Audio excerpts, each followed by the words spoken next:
Hi, this is Jill Varvel with the Dixiecast podcast. Today I'm in historic Canehill for the annual Harvest Festival. We are about to go get in line for breakfast. They have a really awesome breakfast, I'm told. And then we're going to just take a walk around and see what this is all about. So join me today for the Dixiecast podcast here in historic Canehill. So we got there at about 8:30 in the morning, and there was maybe 15 people or so in front of us. And the line went pretty quickly, but the food was so delicious. It was scrambled eggs, sausage, bacon, biscuits and gravy, orange juice, and coffee. And that was all for about $7 for the breakfast. And then, of course, we'd also gotten a ticket for the festival entry as well for a total of $12. So after breakfast, we headed over to the college where in one of the rooms they featured all kinds of quilts. And so as you can see here, these are just beautiful quilts from people from the area who have them on display. My name is Glenda Lee. I'm with the Dogwood Lace Guild, and we meet in Springdale at the Shiloh Museum Meeting Hall, and the first Saturday of every month, except in October.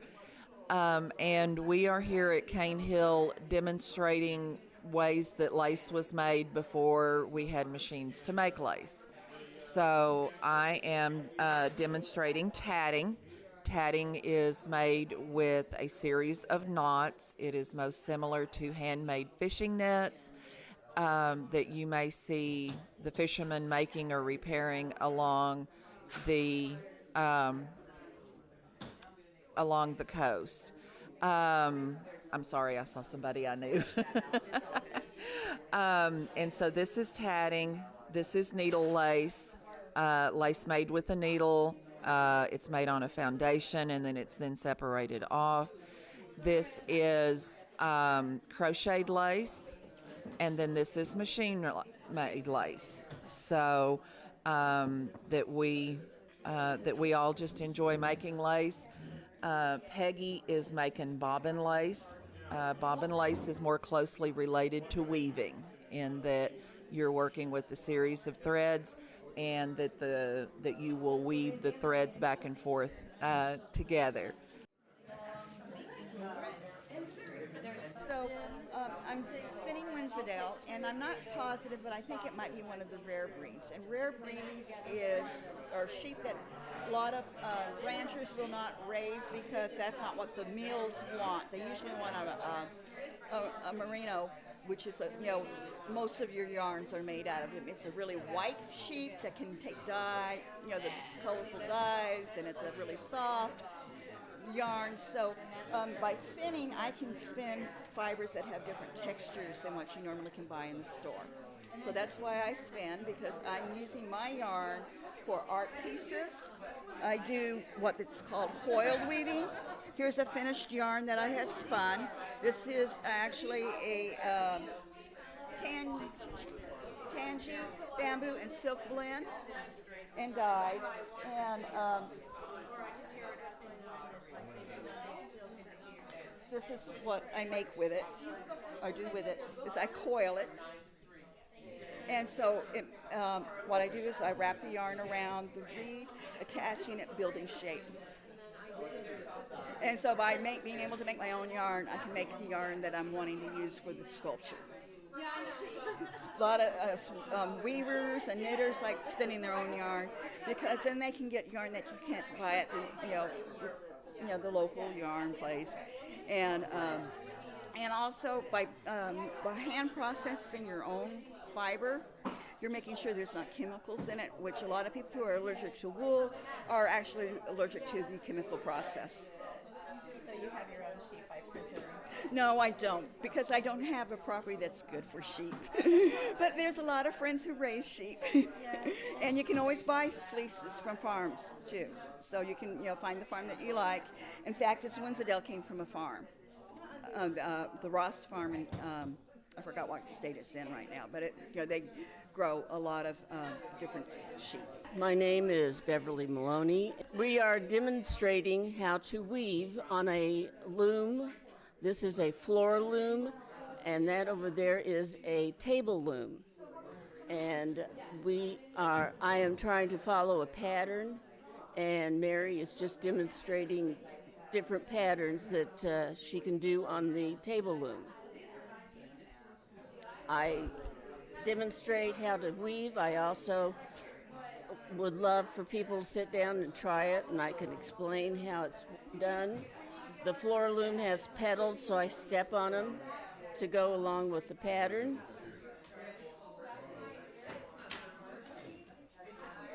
Then I show that the thread is threaded through the reed. Then it goes to the heddles, and the heddles are in the pattern denoted how they're supposed to be woven, and then the thread goes on through and is wound around. And whenever I get full, I can move the material forward and continue weaving. Put your feet on the pedals. Okay.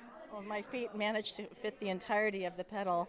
Well, normally people just put their stocking feet or barefoot because the shoes are so wide sometimes. It's hard to step on the...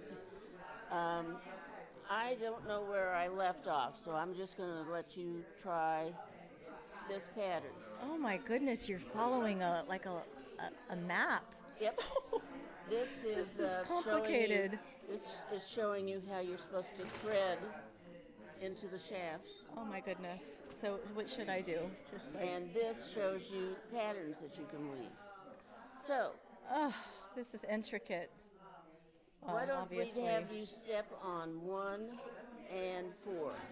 This is 1. Okay. And all the way over is 4. You're stepping on 1 and 2 with this foot. This foot needs to scoot over so it's only on 1.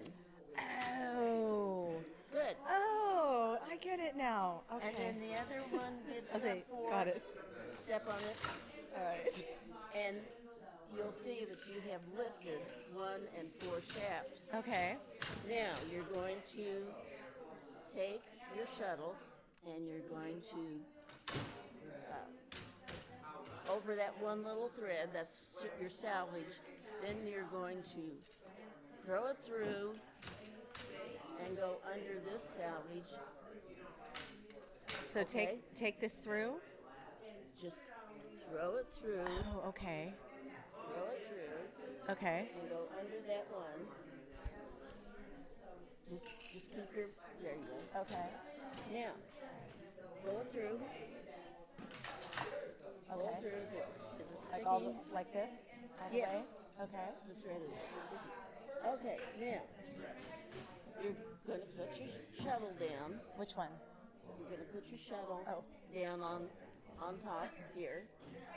Then you're going to grab your reed and pull it forward. All the way through? All the way through. Oh my.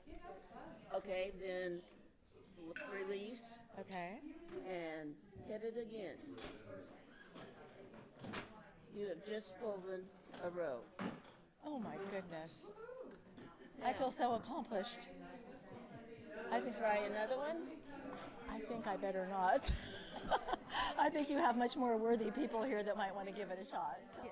What we are doing today is making hominy. Anyway, we start out with field corn.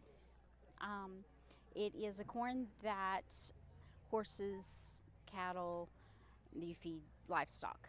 Anyway, what we do, we have a hauler here, and we put the corn down into the hauler, and then we turn the handle, and it shells the corn off. And I can't do it with one hand.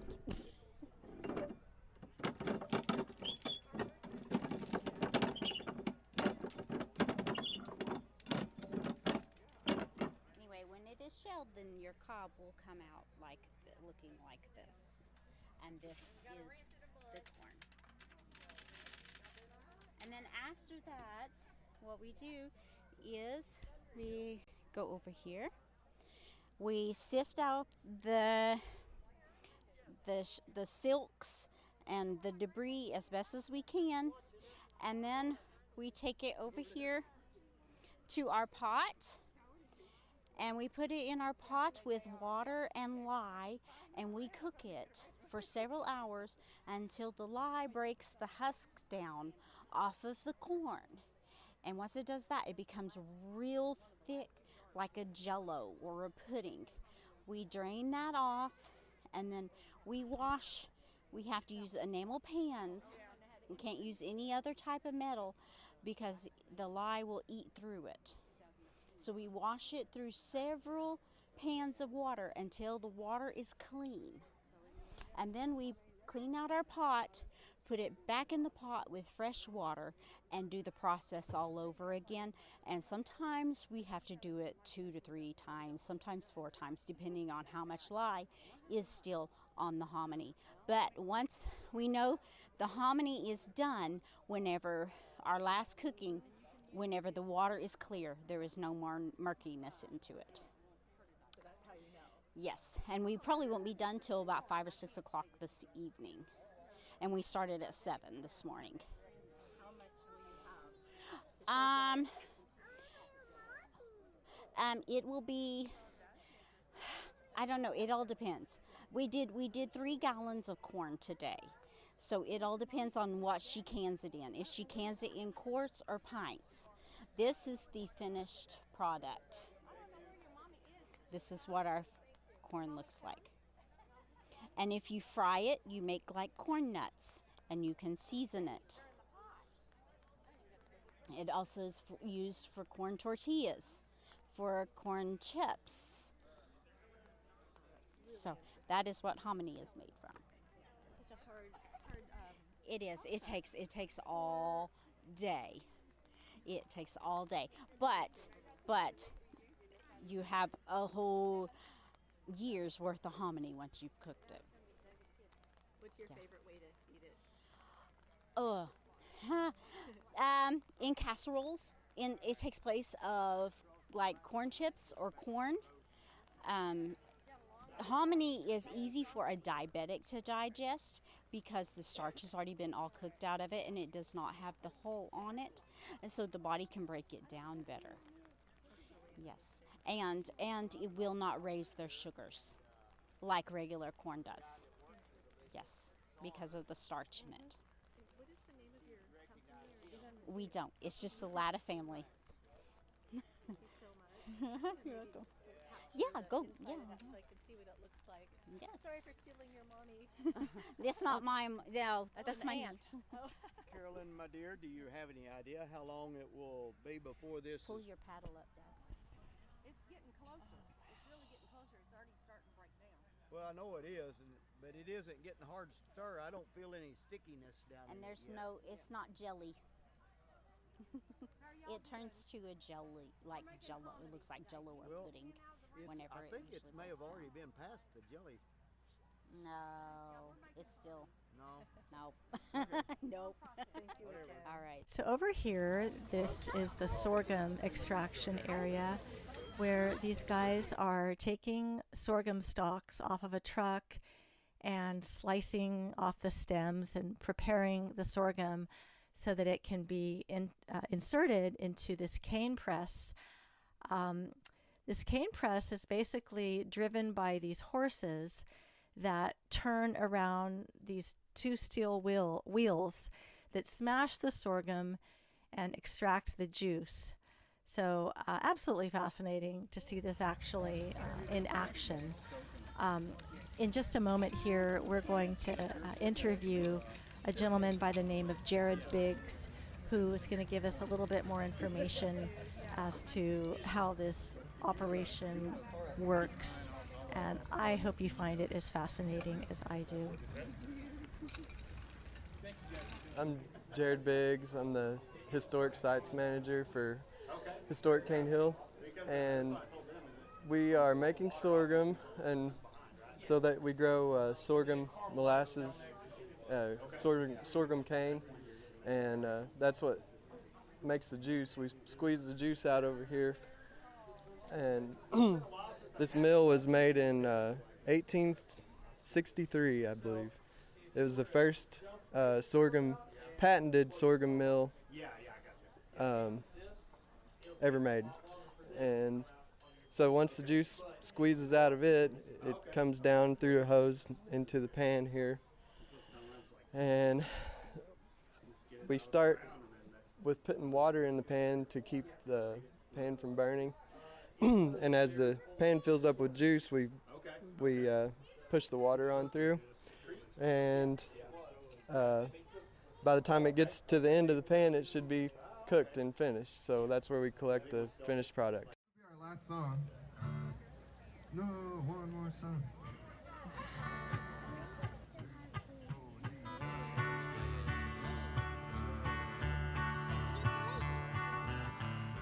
Well, that concludes our little tour of the Canesville Harvest Festival for 2023. I hope you'll join me next time for another heaping helping of Southern comfort for your ears. This is Jill Varvel with the Dixiecast podcast.